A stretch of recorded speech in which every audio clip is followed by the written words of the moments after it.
So in today's class, I learned about cascades of CSS.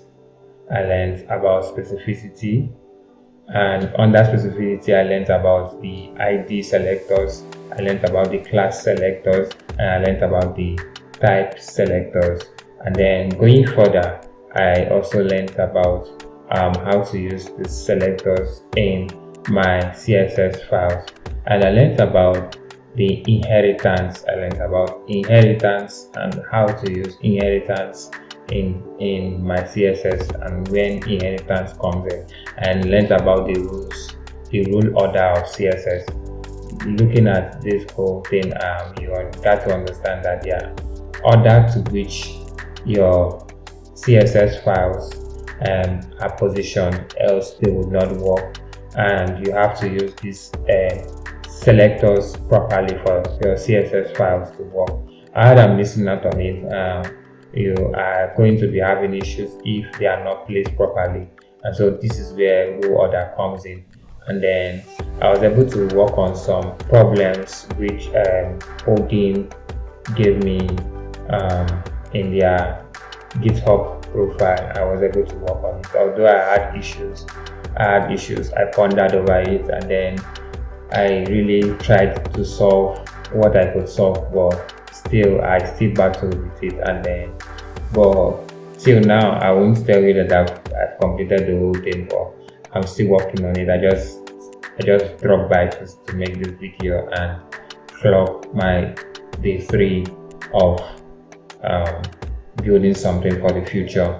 Irrespective of that, I think I'm growing in terms of learning something in terms of learning something from on CSS today. I think I'm really going somewhere. The next is using these principles I've learned today to work on my project. I know that it's going to be so not so easy for me to use these principles to apply on my project. I also went on Udemy to watch some of these specificity principles and class selectors, ID selectors, and type selectors to see how I can better understand it for better application in my designs. Yeah, and I really had a lot to learn. Honestly, Udemy expanded it very much for me. The course on Udemy really expanded it so much for me to understand. And while I was trying to rest, I got hold on my school material to read. I read on my course today, which is requirement engineering.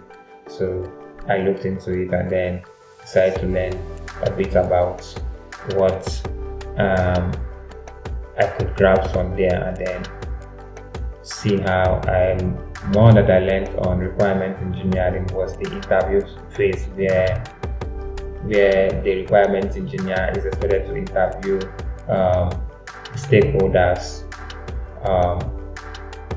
the phase 1, the phase 2, and the phase 3, to which the stakeholders to which he can be able to